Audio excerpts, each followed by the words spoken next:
Hi, it's me again with CorelDraw tips and tricks.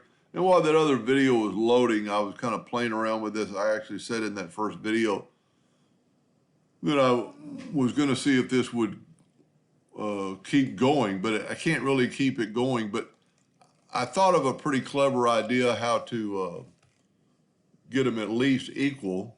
So let's don't delete them. Let's ungroup them and let's delete. Well, because I still want that center one in the center of the page. There we go. How did I get it equal? I mean, I tried a couple of different ways, and I thought, you know what? If we get the point, if we made a duplicate and we take this part of the star right there and we like centered it between these two, you know, and have it snap to it. I thought, how could you get it to be perfect in the center? Well, there's a couple of ways. And one way, I did is just take a 2-point line and just draw a line between those two. Now we have a line and we can select it and we can go right here to add a node. Now I have a node in the center of that line. So I can grab it and it'll stick to that node. Now with that said, I'm even go a little bit further and you can just see how I rotated it down. Let's go from that node now to this node. And now we have a better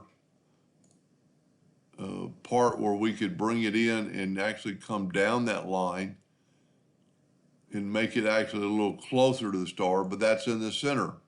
Now I'm going to delete this because we don't need it anymore. This star is still in the center of the page. So let's Control D and make a duplicate of this star. Double click on it and move the center rotation to the center. Sometimes it doesn't look like it, but it is. And then rotate it 72 degrees. Control D, Control D, Control D. All my stars are in the exact same spot as their predecessor. They're right here, right there. Came out pretty good. Now it looks a little different because it's the shape of the star where this one's going up, but this is in the center at least. So actually it probably looked better when it was between those two, but that would be a pattern. I wish somebody else would chime in and see if you could somehow, I've tried several different ways to rotate it, and it's not that big a deal. It's just, it would be a neat pattern if it would interlock together, and I cannot yet figure it out. You know, I keep looking and trying to find that another pentagon. Then you could Control D and do it over. Pretty cool, but it's not on a circle. Anyway, I hope that helped a little bit. Thank you for watching.